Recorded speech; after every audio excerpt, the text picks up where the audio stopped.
Bienvenidos a este espacio, donde las sombras cobran vida y lo inexplicable se convierte en relato. Déjanos en los comentarios desde donde nos estás escuchando. Sin más que decir, empecemos.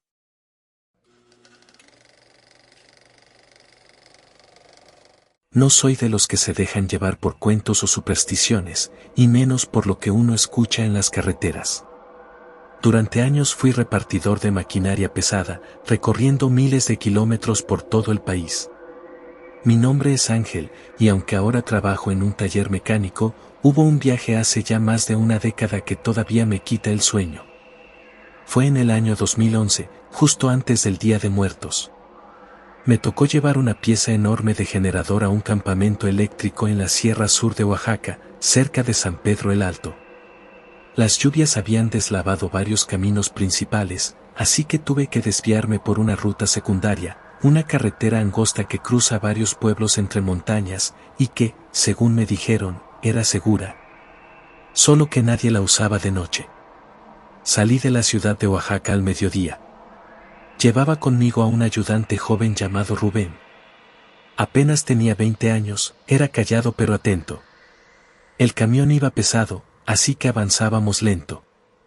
Durante las primeras horas todo fue normal, cruzamos Santa Catarina Juquila, luego pasamos por un tramo de curvas donde casi no había señal, y finalmente entramos a un tramo del que ni Google Maps tenía registro detallado. Ahí fue donde comenzaron los problemas. La niebla empezó a caer antes de las 6, como si la montaña se tragara la luz. El primer síntoma de que algo no andaba bien fue que el GPS se volvió loco. Marcaba que íbamos en círculos, aunque claramente seguíamos avanzando por la misma carretera. Pensé que era por la falta de señal.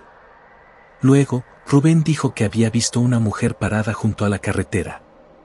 No quise frenar, pero miré por el retrovisor y no había nadie. Unos kilómetros más adelante, ya completamente oscuro, nos topamos con una curva donde los árboles estaban quemados. No era una quema de rastrojo. Eran solo unos cuantos árboles, ennegrecidos, como si les hubieran prendido fuego hace poco. El ambiente cambió ahí. El motor empezó a vibrar más de lo normal. Sentí como si la caja se forzara, aunque estaba en terreno plano. Paramos a revisar. No había señal, ni radio, ni nada. Solo silencio. Un silencio espeso, que se sentía como si alguien más estuviera observando. Rubén caminó un poco hacia los árboles. Me gritó que había algo raro. Cuando me acerqué, vi que en la tierra había marcas. No eran huellas normales. Parecían manos, pero demasiado largas, como si alguien hubiera arrastrado las palmas por la tierra húmeda. Decidí que no valía la pena seguir por ahí. Di la vuelta con mucho esfuerzo. Fue ahí cuando lo escuchamos. Un llanto. Bajo, como el de un niño. Provenía de los árboles quemados. No soy valiente, pero tampoco suelo asustarme fácil. Aún así, esa noche no sentí miedo, sentí otra cosa, como una tristeza profunda, inexplicable, que no era mía. Rubén se quedó paralizado.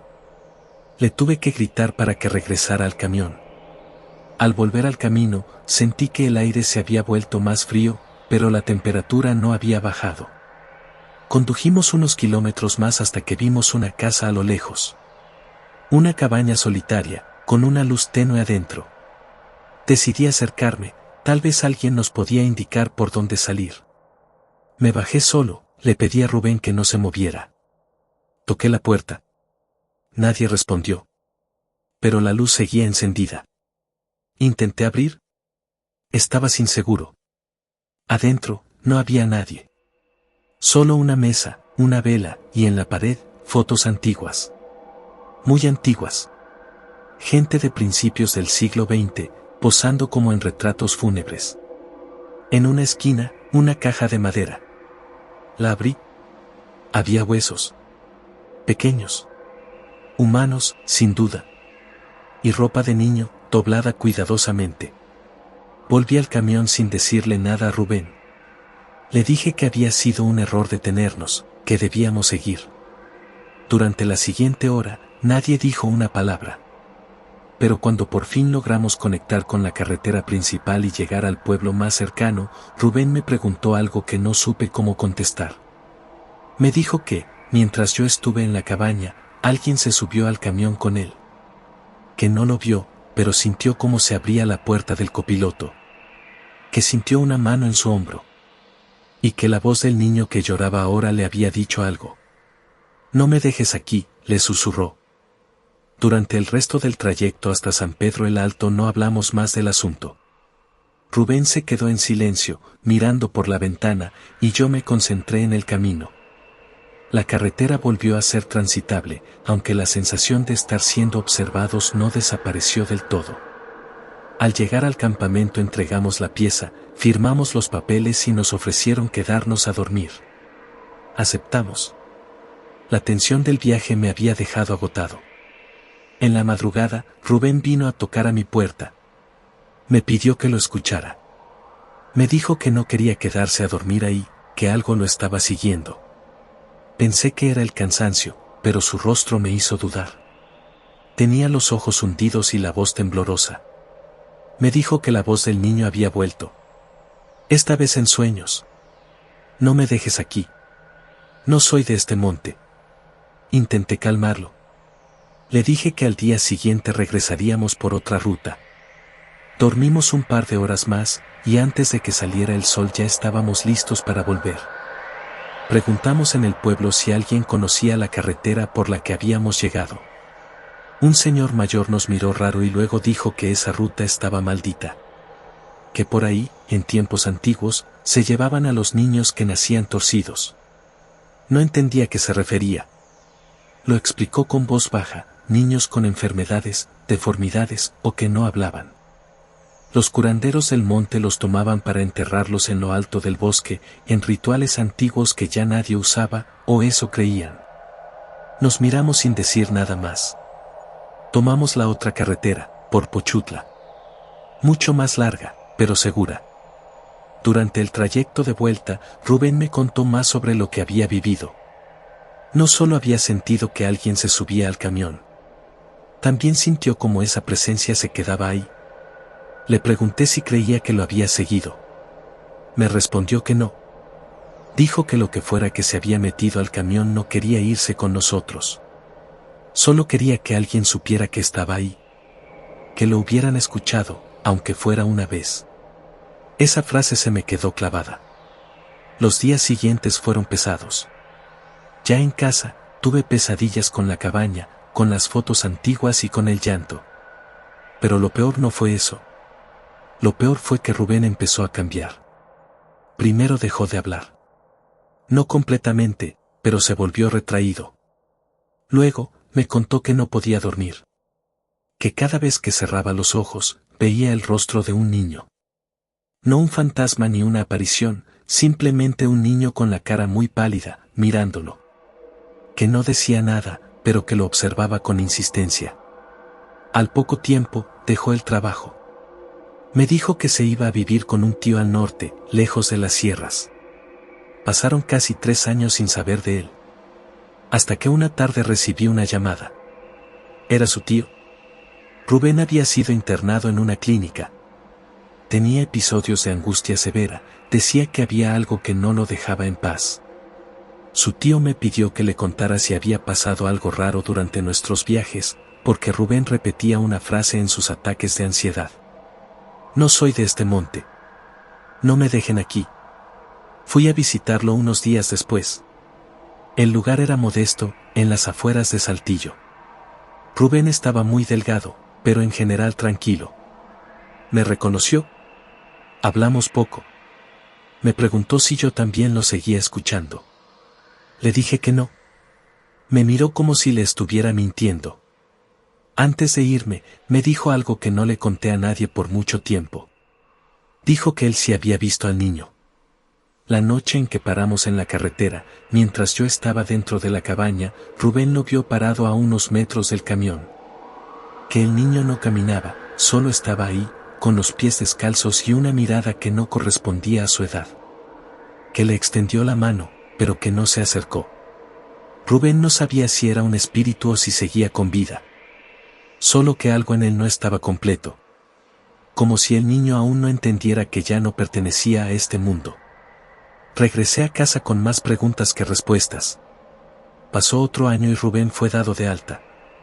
Se mudó a Mérida y aunque hablamos poco, me dijo que empezaba a sentirse mejor.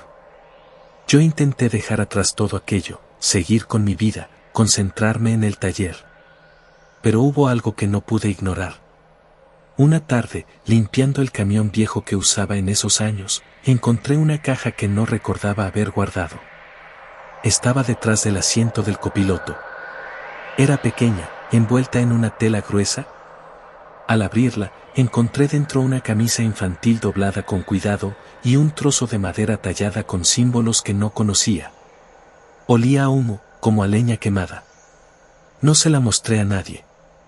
Esa noche la arrojé al río cerca de casa. No quise buscarle significado. Pero al hacerlo, sentí algo. No miedo, ni alivio.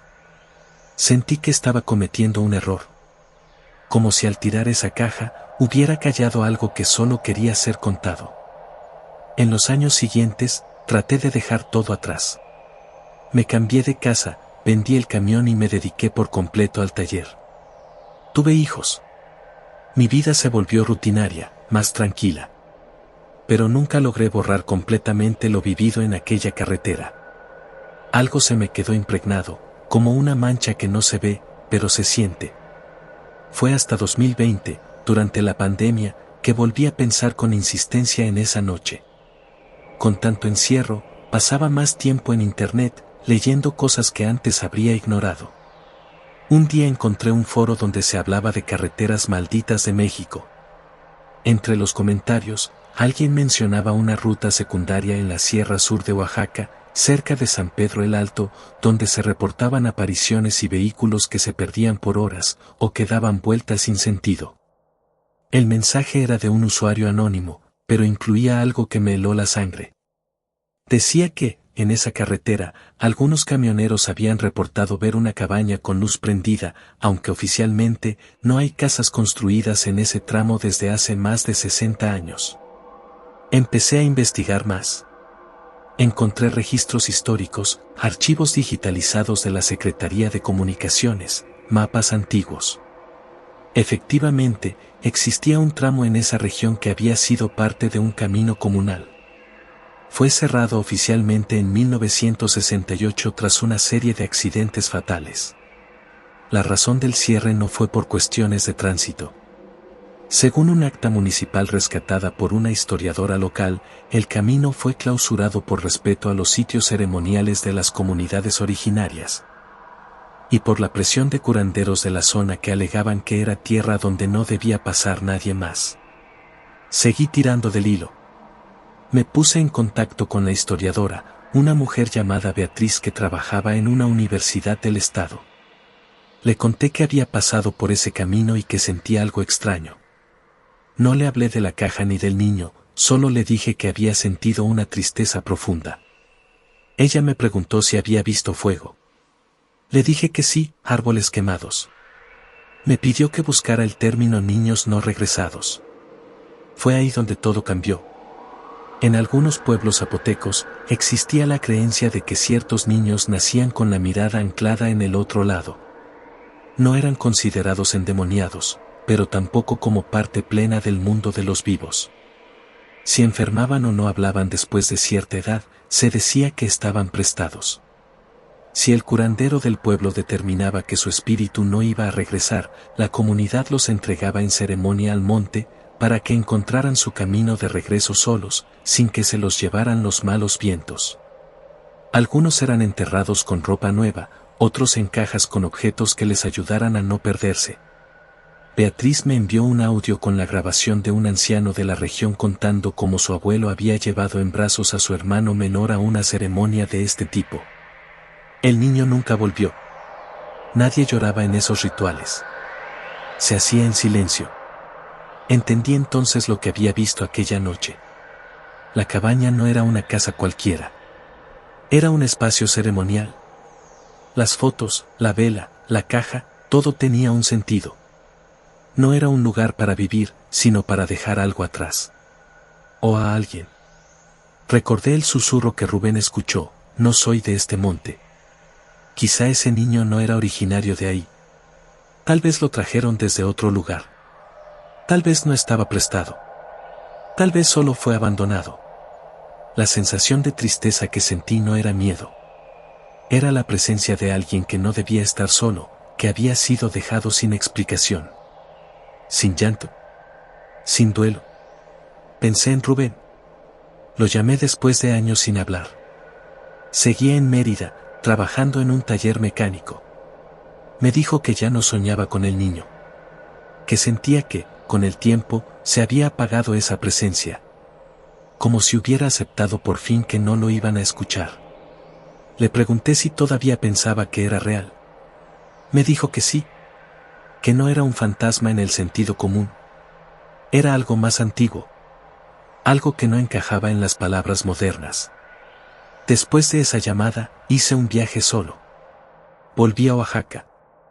No para cruzar la carretera otra vez, sino para llegar hasta donde la ruta oficialmente termina.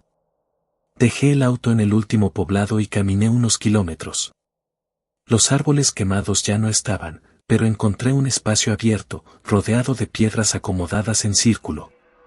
En el centro, restos de lo que parecía una pequeña fogata apagada. Me senté ahí por unos minutos. No recé. No pedí perdón. Solo dije lo que no pude decir aquella noche. Ya no estás solo. Y por primera vez en años, sentí paz. No sé si ese niño alguna vez tuvo un nombre. No sé si sigue ahí, o si al fin encontró la salida. Lo que sí sé es que hay carreteras en México que no están en los mapas, porque no llevan a un destino, sino a un recuerdo que se niega a desaparecer. Un recuerdo que, como el eco de una voz en la niebla, solo quiere ser escuchado.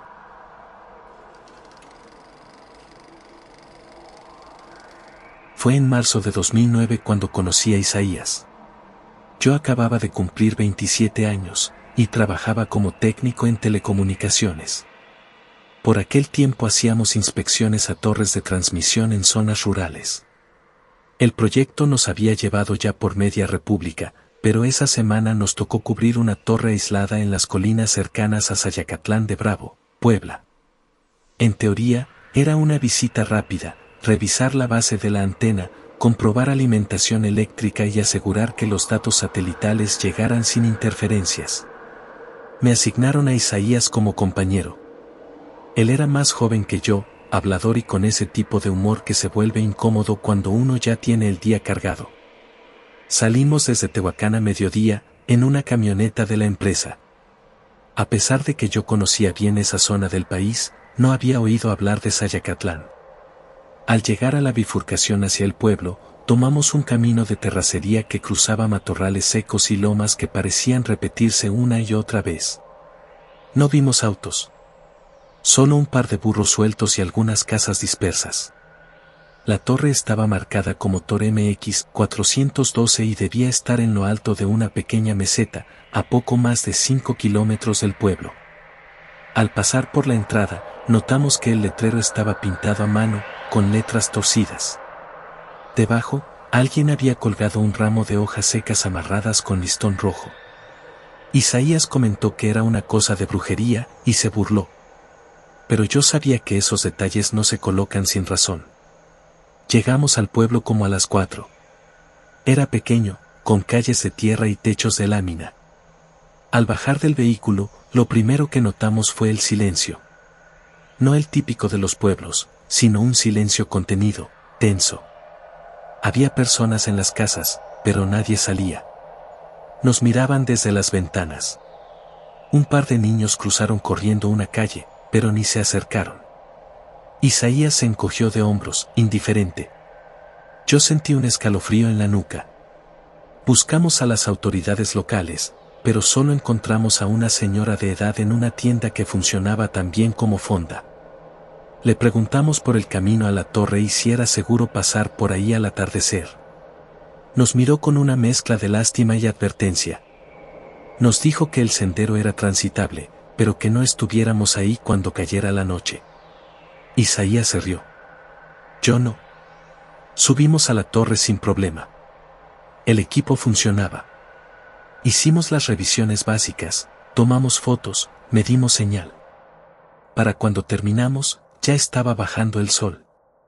Aún teníamos que recorrer el mismo camino de regreso, unos 30 minutos a paso lento. Decidimos no detenernos más y volver al pueblo para cenar antes de regresar a Tehuacán. A medio camino, notamos que la brisa olía distinto. No a tierra ni a humo, sino a copal. Un aroma denso, fuerte, como si alguien estuviera quemando incienso justo frente a nosotros. Miramos alrededor. No había nada. Solo matorrales y una pequeña cruz de madera, clavada a la orilla del sendero. Isaías se detuvo. Me preguntó si yo también lo olía. Le dije que sí. En ese momento escuchamos algo más, una especie de canto apagado. Era como un murmullo rítmico, sin palabras claras, que parecía venir del monte. No había viento. Pero los árboles a lo lejos se movían como si algo caminara entre ellos. Algo que no veíamos. Aceleramos el paso. De pronto, Isaías se tropezó y cayó. Le ayudé a levantarse. Cuando se limpió las manos, noté que había algo pegado a su muñeca. Era un listón rojo, amarrado con un nudo. No estaba ahí antes. No tenía idea de cómo se lo había puesto. Isaías se puso pálido. No dijimos nada. Al llegar al pueblo, volvimos a la fonda. Le preguntamos a la señora si había algún tipo de ceremonia esa noche. Nos dijo que no. Que los cantos que oímos no eran de ningún vivo. Que a veces, cuando alguien se perdía en el monte, era porque lo llamaban. Que si escuchábamos algo en la noche, no contestáramos.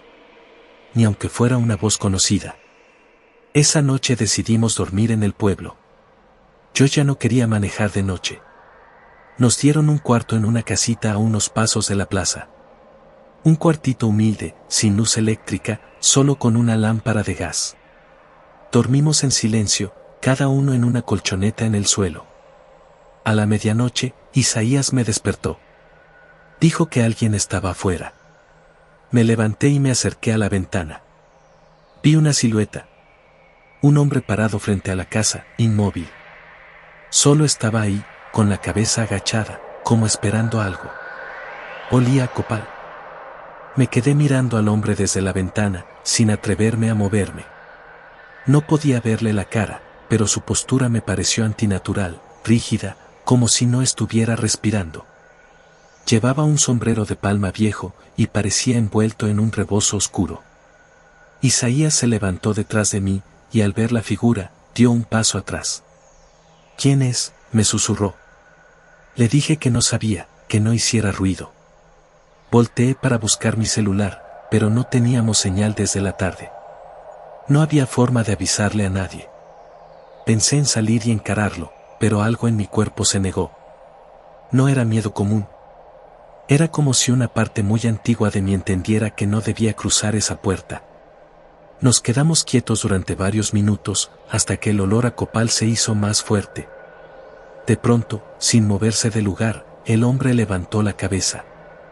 Aunque seguía en sombra, alcanzamos a ver sus ojos. No brillaban. No estaban abiertos del todo. Era más bien como si sus párpados estuvieran secos, a medio cerrar. Como si no viera con los ojos, sino con otra cosa. Algo que nos atravesaba. Algo que sabía exactamente quiénes éramos y por qué estábamos ahí. Y luego, se fue. No caminó. No corrió. Simplemente, ya no estaba. No dormimos nada esa noche. A la mañana siguiente, intentamos irnos. Pero la camioneta no arrancaba. Revisé el motor, la batería, todo estaba en orden. No tenía sentido. Le preguntamos a un joven que pasó cerca si conocía a un mecánico. Nos dijo que había uno a 10 kilómetros, pero que no estaba disponible ese día. Nos ofreció buscar a un don, alguien que a veces ayudaba cuando las cosas no funcionaban por otras razones. Aceptamos. Ya no sabíamos qué pensar. Cerca del mediodía llegó un hombre mayor, encorvado, con la piel curtida y una voz casi apagada. Le explicamos lo del vehículo. Él no pidió revisar nada. Se agachó, observó el frente de la camioneta y luego nos pidió ver nuestras manos. Isaías dudó, pero terminó extendiendo las suyas. El hombre notó el listón rojo, que seguía amarrado desde el día anterior. Trató de desatarlo. No pudo. Luego, sacó de su morral una especie de piedra tallada, la pasó sobre la muñeca de Isaías y murmuró algo que no entendimos. El listón se soltó solo, cayendo al suelo como si nunca hubiera estado apretado. El hombre lo recogió con cuidado y dijo, no era para ti, pero ya te tocó. Le preguntamos qué significaba eso. Nos dijo que, en los montes cercanos, aún había quienes practicaban el amarre de almas. Que el listón rojo no era un adorno, ni un accidente. ¿Era una señal? ¿Una promesa? ¿Y qué si Isaías no se protegía, alguien vendría a cobrar? Le pregunté quién. Él dijo, el que huele a copal. Insistí en que nos explicara. Dijo que hace muchos años, un brujo del monte se enamoró de la hija del curandero del pueblo. Ella no quiso casarse con él, y él, herido, juró que nadie la tendría. La hizo desaparecer. No hay registro de su muerte. Solo se dice que desapareció al cruzar por el sendero hacia la meseta. Desde entonces, cada tanto, alguien ve al hombre del copal. No aparece a todos. Solo a los que cruzan el monte con cosas en el alma. Dudas, miedos, silencios. El amarre es su forma de acercarse. Si se logra el vínculo, no hay marcha atrás. Uno se va volviendo hueco, lento, hasta que el cuerpo ya no resiste y el alma se va al monte.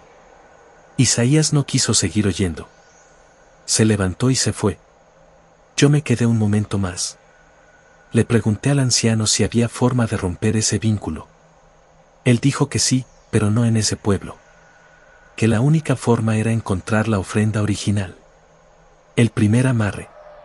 El origen. Que quien encuentra la ofrenda, puede soltar el lazo.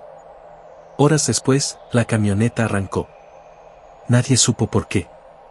Nos fuimos sin decir más, dejando el pueblo atrás. Pero Isaías no volvió a ser el mismo. Durante semanas lo noté distante, más callado. Me confesó que soñaba con el rebozo oscuro, con los ojos secos, con el olor a copal. Que sentía que le faltaba el aire. Que su sombra se movía cuando él no lo hacía.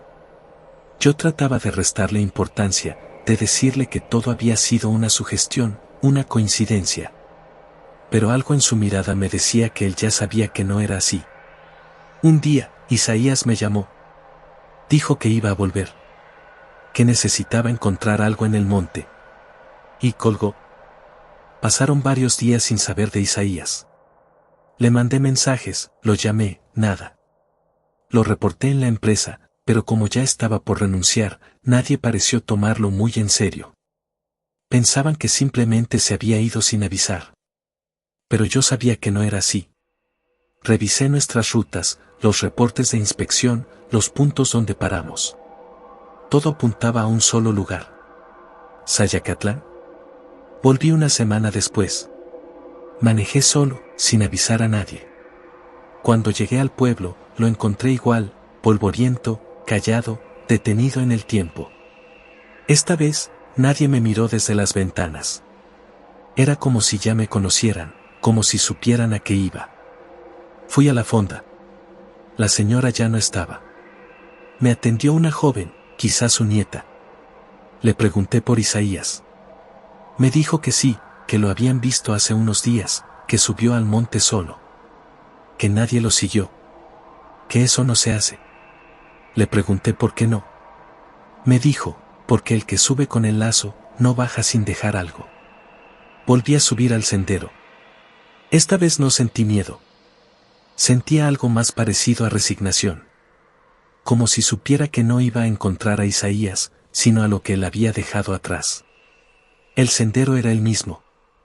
El olor a copal regresó al poco tiempo. No era brisa. Era denso, como si saliera del suelo. Volví a pasar por la cruz de madera, y justo después vi algo nuevo, marcas en la tierra. Como huellas, pero incompletas. Como si alguien hubiera arrastrado los pies, sin levantar nunca el talón. La seguí. Me llevaron hasta un claro en lo alto, donde la tierra estaba negra, quemada.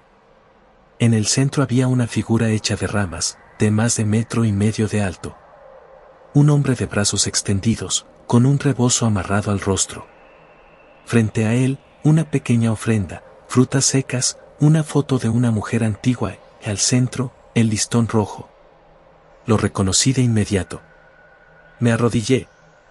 No por devoción, sino por agotamiento. Por primera vez, sentí que estaba en presencia de algo que no necesitaba mostrarse para hacerse entender. No vi fantasmas. No escuché voces. Pero supe que Isaías había llegado hasta ahí. Que no estaba perdido. Que había entregado algo a cambio de su silencio. De pronto, escuché pasos. Me giré. Un hombre se acercaba por entre los árboles. No llevaba sombrero. No traía rostro. Estaba cubierto por completo por humo de copal. No vi su piel, ni sus ojos. Pero supe quién era. Y lo que representaba.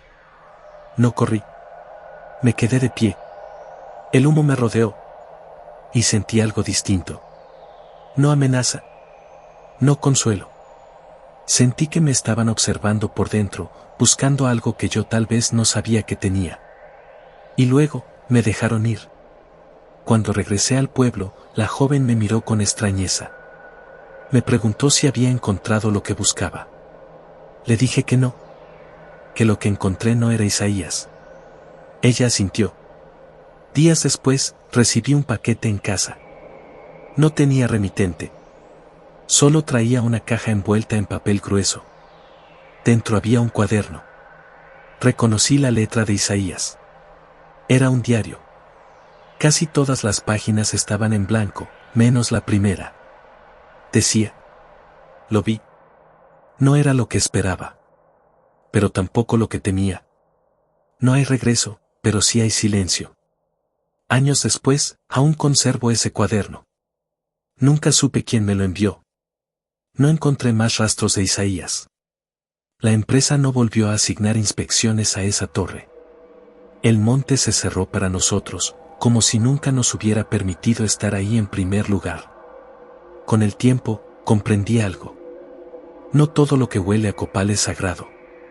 Hay lugares donde el aroma no sube al cielo, sino baja desde el suelo. Donde lo que se quema no es incienso, sino memoria. Y donde, si alguien te llama por tu nombre al atardecer, no debes contestar. Porque puede que esa voz no quiera hablarte. Solo quiere llevarse algo que ya tenías suelto.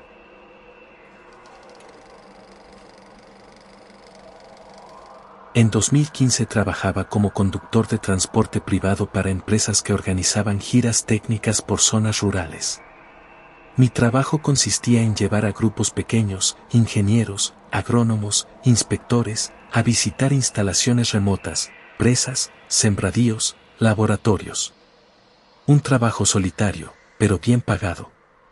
Ese junio me asignaron un viaje de 3 días a una región agrícola entre las Choapas, Veracruz y Huimanguillo, Tabasco. El equipo al que debía transportar era reducido, 4 personas. Me entregaron una ruta base, con paradas técnicas en varios puntos. La zona es difícil, caminos mal trazados, tramos de terracería y lluvia casi constante. Me advirtieron que no usara desvíos no oficiales, que me guiara por la bitácora impresa, no por GPS. Lo tomé a la ligera. ¿Fue un error? La primera jornada transcurrió sin problemas. Pasamos la noche en un hotel de paso a las afueras de las Choapas. Al día siguiente, justo después del mediodía, el líder del grupo, un tipo serio llamado Méndez, pidió desviarnos unos kilómetros. Según él, un conocido le había comentado de un sembradío experimental que valía la pena visitar. Dijo que era una comunidad cerrada, pero que tenía contacto con un representante local. Dudé, pero no era mi decisión. Tomamos un desvío sin señalización. El camino era de grava rojiza, cubierto de ramas y humedad. Al principio pensé que solo era un ramal viejo, pero al avanzar, noté cosas extrañas, cruces de madera cada ciertos metros, piedras talladas con símbolos raros al borde del camino. y pequeños montones de ceniza junto a los árboles.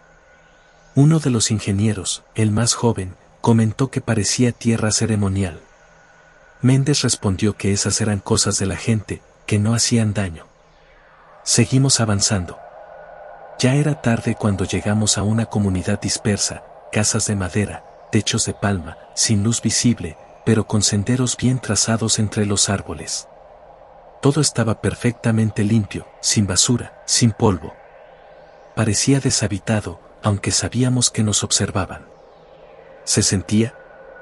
Nos recibió un hombre flaco, sin camisa, con una túnica color tierra sobre el hombro izquierdo. No dijo su nombre. Méndez lo saludó como si se conocieran. Cruzaron palabras en voz baja. El resto del grupo se mantuvo cerca de la camioneta. Yo esperé dentro, sin apagar el motor. Al poco tiempo, el hombre los guió por un sendero entre árboles. Méndez me hizo una seña para quedarme ahí. Les tomaría unos 30 minutos, dijo. Yo no dije nada. Pasaron 3 horas. La selva se volvió más oscura. La lluvia empezó a caer con fuerza. Cuando finalmente regresaron, venían distintos. No heridos, no sucios, solo, más callados. Ninguno de ellos, ni Méndez, mencionó que habían visto. El joven del grupo ni siquiera me miró. Se sentó en silencio, temblando, a pesar del calor. Al iniciar el regreso, noté que el camino había cambiado. Literalmente. Lo que antes era un ramal recto ahora tenía curvas cerradas, más árboles, más ramas. Me detuve un momento. Miré el GPS, sin señal. La brújula del tablero no dejaba de girar. Uno de los pasajeros dijo que era normal, que el camino se ajusta para no ser hallado 2 veces. Pensé que hablaba en broma, pero lo dijo con una voz completamente vacía. Continuamos hasta que la selva empezó a abrirse. Al salir de nuevo a la carretera principal, ya de noche, Méndez me pidió que no hablara del desvío. Dijo que no quedaba registro, que era mejor así. Luego me dio el doble del pago acordado. Quise protestar, pero algo me lo impidió. Días después, uno de los ingenieros me llamó en secreto. Me dijo que lo que habían visto no era una plantación experimental, ni una comunidad rural. Dijo que la gente de ahí seguía rituales antiguos.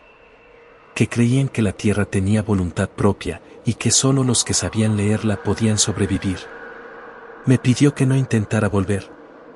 Le pregunté qué habían hecho exactamente. Me respondió que no todo puede contarse con palabras. Que lo que más le había afectado no fue lo que vio, sino lo que escuchó. Nos hablaron con la voz de alguien que ya había muerto. La semana después de aquel viaje fue extrañamente silenciosa. Nadie del equipo me volvió a contactar. Tampoco me asignaron nuevos viajes, lo cual era inusual. Pensé que quizá había roto algún protocolo al permitir ese desvío, aunque seguía sin entender qué era exactamente lo que habíamos visitado. Por las noches soñaba con caminos cerrándose detrás de mí, como si la tierra misma se doblara y tragara lo recorrido. Me despertaba sudando, con la imagen del joven temblando en el asiento trasero clavada en la cabeza. Había algo en su mirada que me seguía persiguiendo. Una tarde, revisando los papeles del viaje, encontré una nota garabateada en una de las hojas sueltas de ruta. No estaba en mi letra. Era un croquis hecho a mano, un dibujo mal trazado del camino secundario, con una palabra escrita al margen, Loma Linda. No había ninguna comunidad registrada con ese nombre en la región. Busqué en internet, mapas antiguos, registros de INEGI. Nada. Parecía un nombre puesto a propósito para que no se encontrara. Eso me empujó a buscar al ingeniero joven. Tardé varios días en dar con él. Se había mudado de ciudad, había renunciado a su trabajo.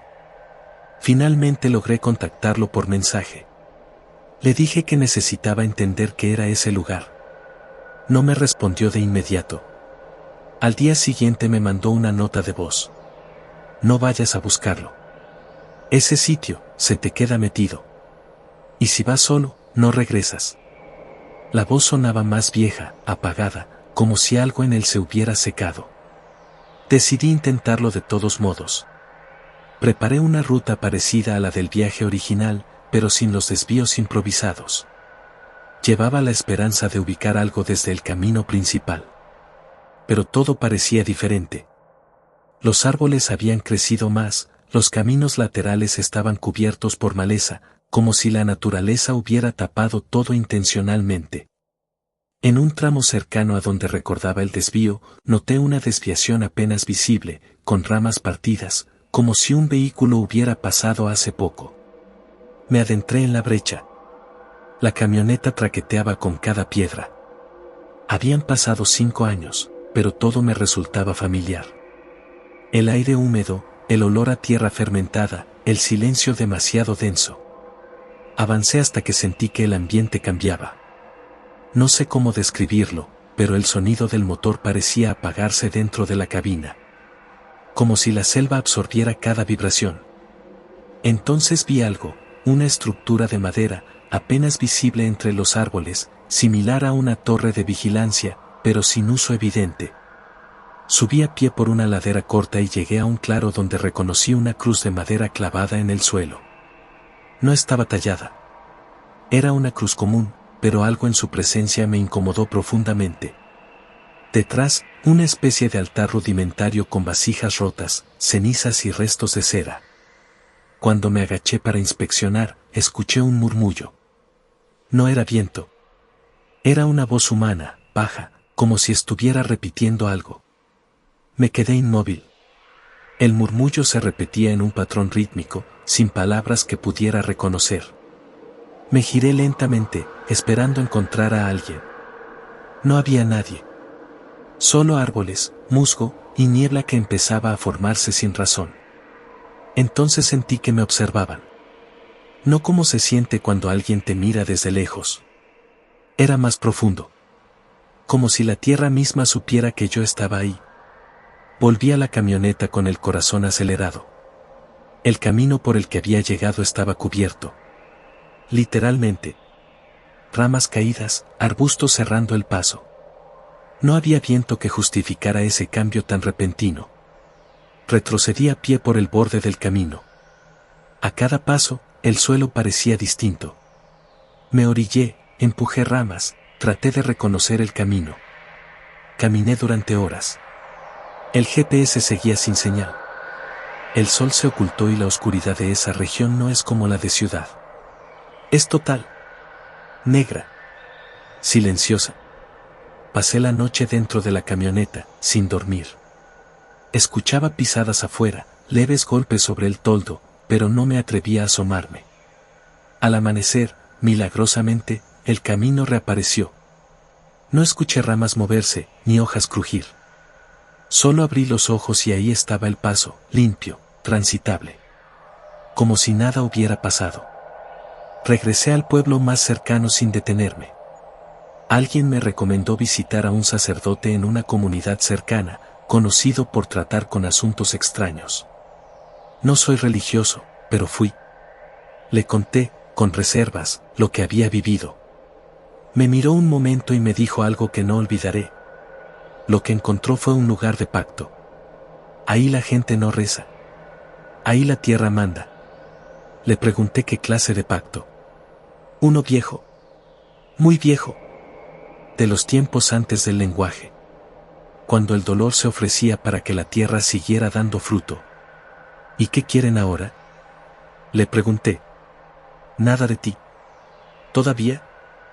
Después de hablar con el sacerdote, intenté dejar el asunto atrás. Regresé a casa, me ocupé con cosas pendientes, y por un tiempo pareció funcionar. Pero bastaron unos días para que los sueños regresaran. No eran como antes. Ahora eran más concretos. Caminaba por ese mismo tramo de brecha, pero esta vez no estaba solo. Detrás de mí venía alguien. No lo veía, pero lo sentía. Su respiración, sus pasos, el crujir suave de las hojas al pisarlas. Siempre se detenía cuando yo me volteaba, como si jugara con mi miedo. Una noche desperté con la marca de tierra en los pies, como si hubiera estado caminando descalzo afuera. No entendía nada. Cerré todas las puertas, instalé cámaras. Una de ellas, la que daba al jardín trasero, grabó algo que aún no puedo explicar. A las 3:14 de la madrugada, se activó el sensor. Se ve el jardín vacío durante unos segundos. Luego, una figura cruza el cuadro. No se distingue su rostro. Lleva una especie de bata o túnica, no camina, se desliza. Al llegar al borde del marco, se detiene, y aunque la imagen es borrosa, se nota que gira la cabeza hacia la cámara. No hace más. La imagen se congela y se pierde la señal. Desde entonces, dejé de dormir tranquilo. Empecé a buscar más sobre Loma Linda. Una noche, en un foro viejo de exploradores rurales, encontré una publicación de hace años. Un hombre mencionaba haber escuchado sobre una comunidad en la sierra, sin registro, donde aún se practicaban ritos para pedir protección a los que cuidan el monte. Le escribí. Tardó 2 semanas en responder. Su mensaje era corto. Si ya fuiste, no regreses. A los que entran solos, los observan. A los que entran 2 veces, les preguntan. A la tercera, ya no sales. Esa respuesta terminó de hundirme. Recordé las palabras del sacerdote, todavía. Como si se refiriera a una deuda futura. Como si lo que yo vi no fuera el final, sino apenas una presentación. Casi sin pensarlo, tomé la decisión de mudarme. Cambié de ciudad, de trabajo, vendí la camioneta. Por un tiempo, la vida se sintió normal otra vez. Me dije a mí mismo que había sido una alucinación, una combinación de fatiga y sugestión. Pero en el fondo, sabía que algo había cruzado conmigo esa vez. Algo que no se quedó allá. Un viernes por la noche, recibí una llamada sin número. Al contestar, solo escuché la respiración de alguien. Lenta. Constante. Luego, una voz apagada dijo mi nombre completo, como si leyera desde una lista. Corte. Cambié el número. Pero esa misma semana, empecé a ver la figura en otros lugares. Reflejos en ventanas, sombras en fotografías, manchas en el espejo del baño que se asemejaban a un rostro. Siempre borroso. Siempre en silencio. Un día, me llegó un sobre sin remitente. Dentro, una sola hoja, un croquis parecido al primero, con una línea trazada desde el ramal hasta un punto en el bosque. En la esquina, escrito a mano, estaba lo siguiente. Ya saben que regresaste. Ese mismo día, vi al joven ingeniero en las noticias. Habían encontrado su cuerpo en una brecha de Guerrero. No había señales de violencia, pero su rostro mostraba una expresión que ningún periodista supo describir bien. Usaron palabras como sorpresa o confusión.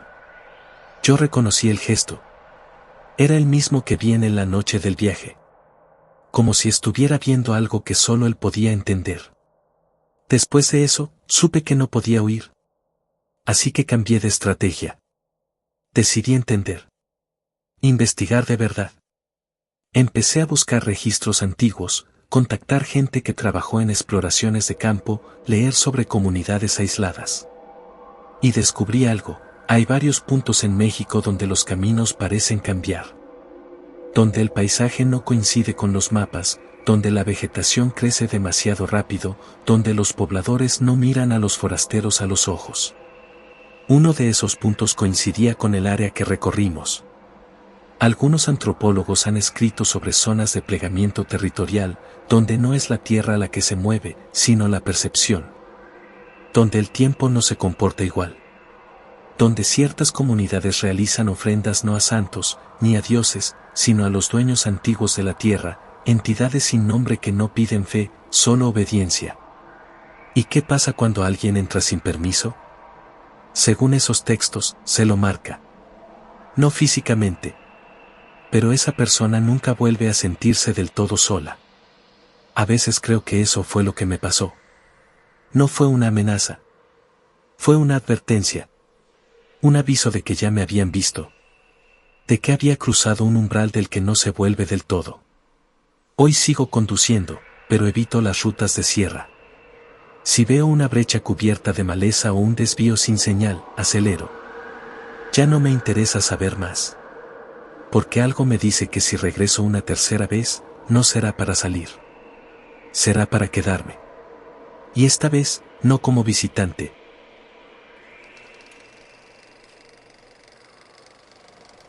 En 1999, mi tío Álvaro se fue a vivir al altiplano potosino. Compró un terreno barato cerca de un pueblo llamado San Bartolo de las Tablas, a unos 40 minutos de Matehuala, metido entre cerros secos y caminos de terracería. El lugar parecía detenido en el tiempo, casas de adobe, cercas de piedra y un aire polvoriento que se metía en todo. Para él fue una especie de retiro. Quería estar lejos de la ciudad, de su pasado, de todo lo que había dejado en Monterrey. Yo tenía 19 años cuando fui a visitarlo por primera vez. Había terminado la prepa y estaba decidiendo qué hacer con mi vida. Mi mamá me sugirió pasar un tiempo con Álvaro, ayudarlo con el rancho y pensar con calma. Acepté. Siempre me cayó bien. Era un tipo reservado pero directo. Y el campo me parecía una buena pausa. El viaje desde Monterrey tomó casi 5 horas. Manejé mi viejo Tsuru, siguiendo las indicaciones que me dio por teléfono. La carretera a Matehuala era recta, monótona. Lo raro empezó cuando tomé la desviación hacia el sur, rumbo a San Bartolo. El camino de asfalto se convirtió en terracería maltratada, y luego en una vereda de tierra que parecía no llevar a ningún lado. A los costados, solo había mezquites secos y algunas huizaches torcidos. Casi no pasaban autos. Después de 40 minutos sin ver una sola casa, llegué a una planicie rodeada de cerros bajos. Ahí estaba la casa. Una construcción sencilla, de muros gruesos, sin ventanas al frente. Álvaro me esperaba en el porche, sentado en una mecedora. Me saludó con un gesto de la mano y entramos. Adentro olía a leña y tierra. Había pocas cosas, una mesa de madera, una hamaca colgada, estanterías con frascos rotulados a mano. Me dio agua fresca y me ofreció quedarme en una habitación que usaba como bodega. Pasamos el resto del día acomodando unas pacas de heno, y por la noche, cenamos pan con queso. Nada raro. Fue hasta la segunda noche que algo empezó a incomodarme. Estaba acostado cuando escuché un ruido afuera, como si arrastraran algo pesado sobre la grava. Me asomé por una rendija de la puerta y no vi nada, pero el sonido continuaba. Al día siguiente le pregunté a Álvaro, y solo me dijo que por ahí pasaban burros sueltos, que no me preocupara. Pero ese sonido no era de pezuñas. Era como si algo fuera empujado. Algo sin forma. Y eso no fue lo peor. La tercera noche me despertó un olor extraño. No a humo, ni a podrido. Era un olor dulce, espeso, como jarabe viejo con ceniza. Me levanté a revisar. En el patio, vi una figura encorvada, de espaldas. Parecía estar recogiendo algo del suelo. Pensé que era Álvaro, pero cuando le hablé, no reaccionó. Entré por una linterna, y cuando volví a alumbrar, ya no había nadie. Solo quedaban marcas en la tierra, como garras abiertas y arrastradas. Álvaro no me creyó. O no quiso hacerlo. Me dijo que a veces el viento traía cosas raras desde los pueblos cercanos. Que no me metiera. Que no preguntara. Y por primera vez, noté un cambio en su tono. No era miedo. ¿Era precaución? Durante el día, el lugar era tranquilo. Trabajábamos, cocinábamos, salíamos a buscar leña. Pero al llegar la tarde, Álvaro cerraba todas las puertas con trancas, apagaba las luces y dejaba una vela encendida en el comedor. Nunca me explicó por qué. Solo dijo que era costumbre del lugar. Una mañana, mientras caminábamos por un arroyo seco, me señaló una zona donde la tierra estaba más oscura. Ahí quemaron a alguien, dijo sin emoción. Fue hace como 2 años.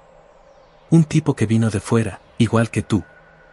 Lo encontraron con la boca llena de tierra y la lengua como piedra. No supe qué contestar. Le pregunté si había habido una investigación. Solo se rió.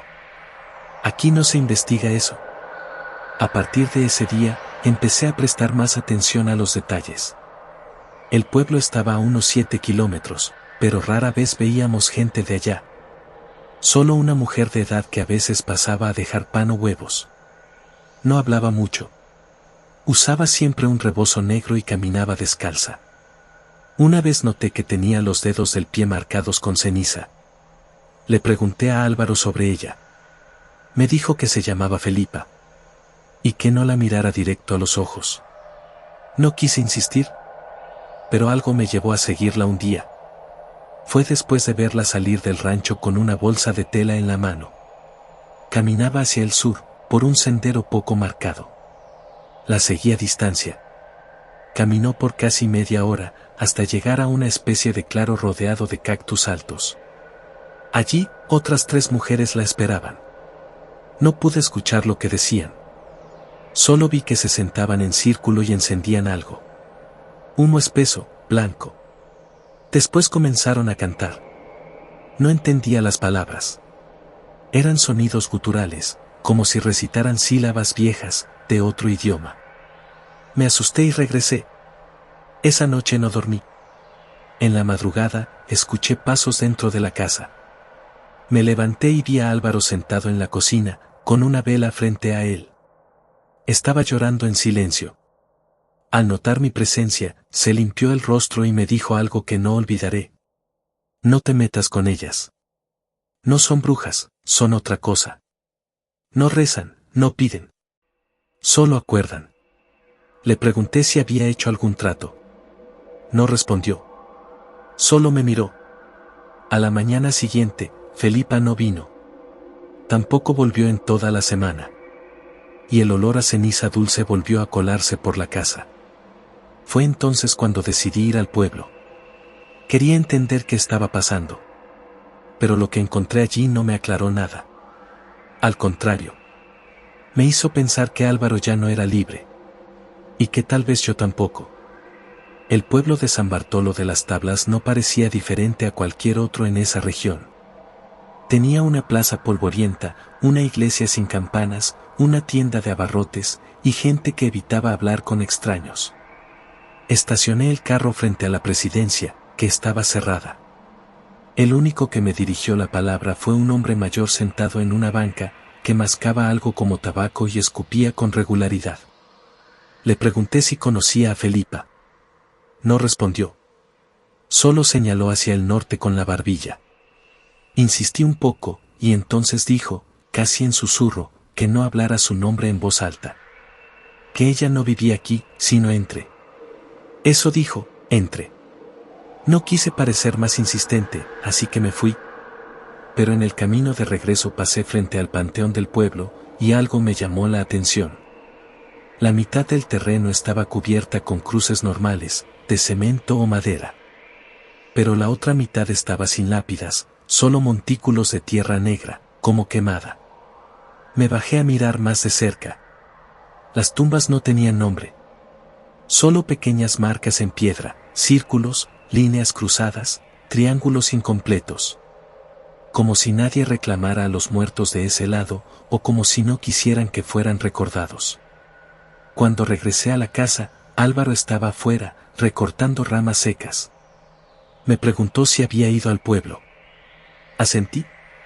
No me regañó, pero se notaba molesto. Me dijo que había cosas que no debía mover, ni siquiera con la mente. Que si quería quedarme más tiempo, tenía que respetar los silencios. Le pregunté directamente qué era lo que hacían esas mujeres. No lo sé del todo, me dijo.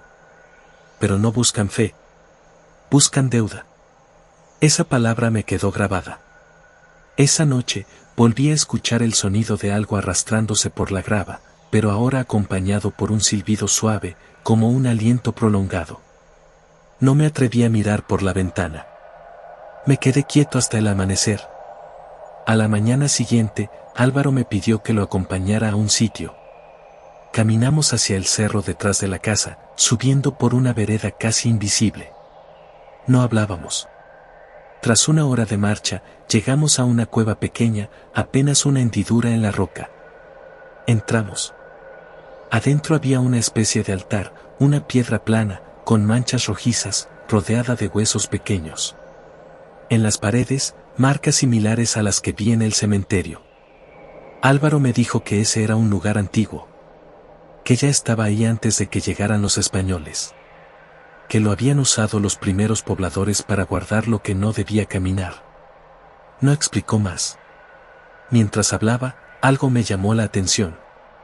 Encima del altar, pegado a la piedra, había un mechón de cabello trenzado, oscuro, atado con hilo rojo.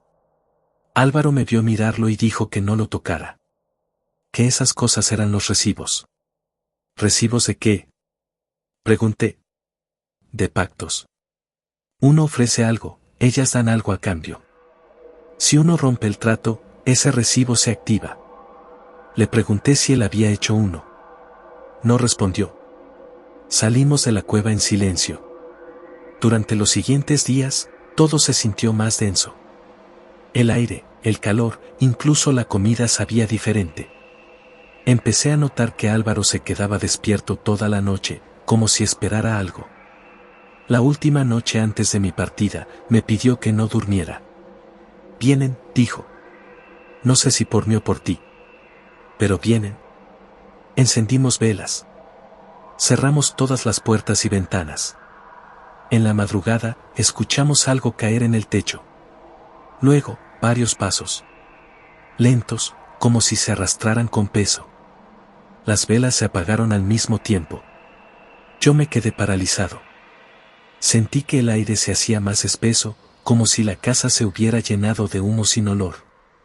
Álvaro se puso de pie, tomó una figura de barro del estante y la colocó sobre la mesa. No entendí qué hacía, pero noté que temblaba. Luego dijo algo en voz baja, como si repitiera un poema antiguo. Poco a poco, el ambiente volvió a calmarse. Los ruidos cesaron. Las velas volvieron a encenderse solas. No hablamos hasta el amanecer. Ese día decidí regresar a Monterrey. Álvaro no me detuvo.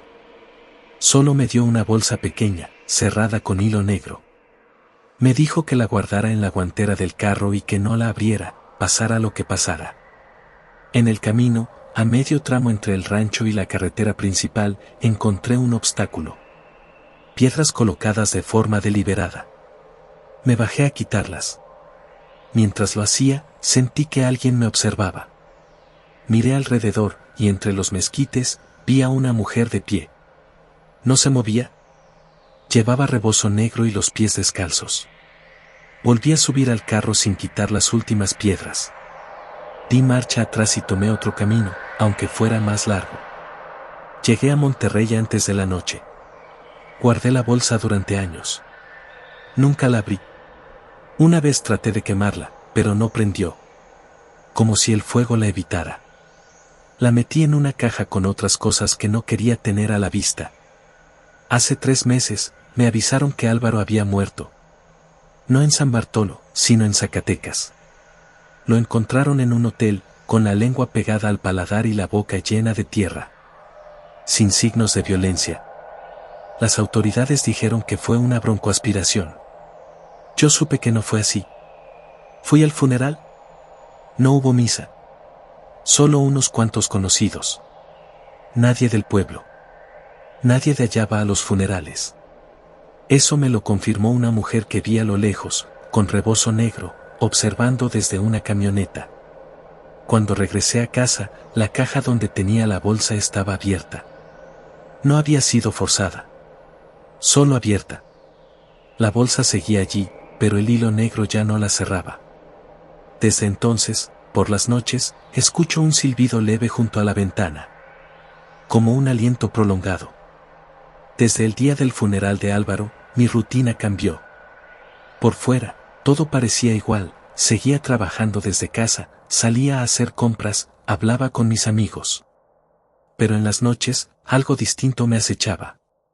No lo conté al principio porque me daba vergüenza.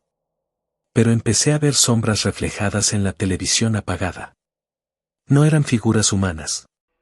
Eran más delgadas, como ramitas moviéndose con intención. A veces parecía que sus brazos se doblaban al revés. Al principio pensé que era paranoia. Me prometí dormir mejor, dejar de pensar en ese viaje. Pero el silbido volvía cada noche, junto a la ventana de la cocina. Siempre a la misma hora, 3:17 de la mañana. Una noche, me armé de valor y salí al patio trasero. Llevaba una lámpara y un cuchillo. No encontré nada. Pero al regresar, la puerta estaba abierta. No la había dejado así. Y en la mesa, sobre el mantel, estaba el contenido de la bolsa que me había dado Álvaro. No recuerdo haberla abierto. Era una piedra negra, lisa, como de río, pero con un símbolo grabado, un círculo incompleto, atravesado por una línea. El mismo que había visto en las tumbas de San Bartolo. A un lado había ceniza. Una línea fina, como si hubieran vaciado el contenido de un cigarro. Empecé a buscar información. No en internet, sino en libros que recordé haber visto en la biblioteca de la universidad. Textos viejos sobre pueblos del altiplano. Algunos hablaban de las peticionarias, un grupo de mujeres del siglo XVIII que hacían promesas a los dioses antiguos a cambio de favores. No eran brujas en el sentido europeo. No hacían hechizos ni conjuros. Solo pedían y ofrecían. Decían que su poder venía de algo enterrado bajo los cerros, algo que dormía y escuchaba al mismo tiempo. Que las peticionarias no hablaban con palabras, sino con actos, dejar cabello, sangre, uñas, tierra. Cosas personales. Los pactos no eran escritos ni dichos. Solo comprendidos. Uno de los relatos hablaba de un viajero que se topó con una de ellas mientras cruzaba el desierto de Real de 14. Le ofreció agua, y ella le dio una piedra negra con un símbolo. Le dijo que no la perdiera, o todo lo que tenía se perdería con ella. El hombre murió meses después, en un incendio donde su casa quedó reducida a polvo. Nadie encontró sus restos. Solo la piedra, intacta. Conforme más leía, más claro me quedaba que la bolsa que tenía era un vínculo. No sabía si Álvaro me la dio para protegerme o para pasarme algo que él ya no podía cargar. Una noche decidí hacer algo. No sabía si era correcto. Solo sabía que necesitaba terminarlo. Fui a la sierra, cerca de Arteaga. No era San Bartolo, pero había cerros y silencio. Subí al punto más alejado que encontré y abrí un pequeño hueco en la tierra. Coloqué la piedra y la cubrí con hojas secas, luego con tierra. No dije nada. No sabía qué decir. Me quedé allí hasta que el viento cambió y empecé a sentir un olor leve, como cuando se quema incienso, pero más amargo. Regresé a Monterrey, y por primera vez en semanas dormí sin escuchar el silbido. Durante un tiempo pensé que todo había acabado. La piedra estaba lejos, bajo tierra. Nadie podía encontrarla. Pero las cosas no se resuelven tan fácil. Un mes después, un amigo del trabajo me invitó a una carne asada en su rancho, en General Cepeda. Acepté sin pensar. En el camino, mientras manejaba por una vereda solitaria, vi a lo lejos una silueta en medio del camino. Era de noche. Frené. Al acercarme, me di cuenta de que no era una persona. Era un conjunto de ramas, amarradas con hilo rojo, con una trenza de cabello oscuro enredada en el centro. No había nadie alrededor. No escuché nada. Pero sentí una presión en el pecho. Bajé del carro y quité el objeto del camino. Lo tiré al monte. Seguí manejando. Esa noche, durante la reunión, uno de los presentes, un tipo mayor, se me acercó y me preguntó si había tomado la carretera vieja. Le dije que sí. Me dijo que no debía pasar por ahí de noche. Que desde hacía años la gente hablaba de cosas que pedían regresar. Dijo que a veces uno toma caminos que no se cierran con solo salir de ellos. Que hay que dar algo para cerrar la puerta. Esa frase me hizo pensar. Al regresar a casa, revisé el buzón. Dentro había un sobre sin remitente. Contenía una hoja amarilla, con una sola línea escrita a mano: lo que fue dado no se devuelve. Solo se reemplaza. Empecé a investigar más sobre las peticionarias. Encontré un artículo en una revista antropológica de los años 80, firmado por una investigadora de la UNAM. Mencionaba que los pactos antiguos no eran heredables, pero sí transferibles. Que si alguien recibía voluntariamente un objeto marcado, se volvía parte del trato. Si el receptor no usaba el favor recibido, debía llevar la carga. Y si trataba de desecharla, solo lograba retrasar el pago. Pensé en Álvaro. Quizás me dio la bolsa como una forma de librarse. O quizás pensó que me protegía. No lo sé. Lo que sí sé es que desde que enterré la piedra, alguien más la desenterró. O algo. Porque el silbido volvió. Más débil, pero constante. Fui al cerro. ¿Cavé en el mismo lugar? La piedra ya no estaba. No hay registros oficiales de San Bartolo de las Tablas. Busqué en mapas antiguos, censos, registros parroquiales. Lo más cercano es un ejido abandonado con otro nombre. Tal vez nunca fue un pueblo común. Tal vez solo fue un punto de encuentro. Un sitio para entregar cosas. La caja donde guardé la bolsa ahora tiene algo más dentro. No la he abierto. No quiero saber qué dejó ahí. Pero a veces escucho un ruido leve, como si dentro se moviera polvo. Como si respirara. He dejado de invitar gente a mi casa. Ya no viajo. Ya no duermo con las ventanas abiertas. Hace unas semanas, una vecina me dijo que por las noches ha visto a una mujer parada frente a mi entrada, con un rebozo negro. Cree que es alguien que me busca. Le dije que no abriera la puerta si alguna vez toca. Hay cosas que uno no elige heredar, pero que igual se instalan. Y hay caminos en México que no llevan a ningún lado. Solo al recuerdo de lo que se ofreció.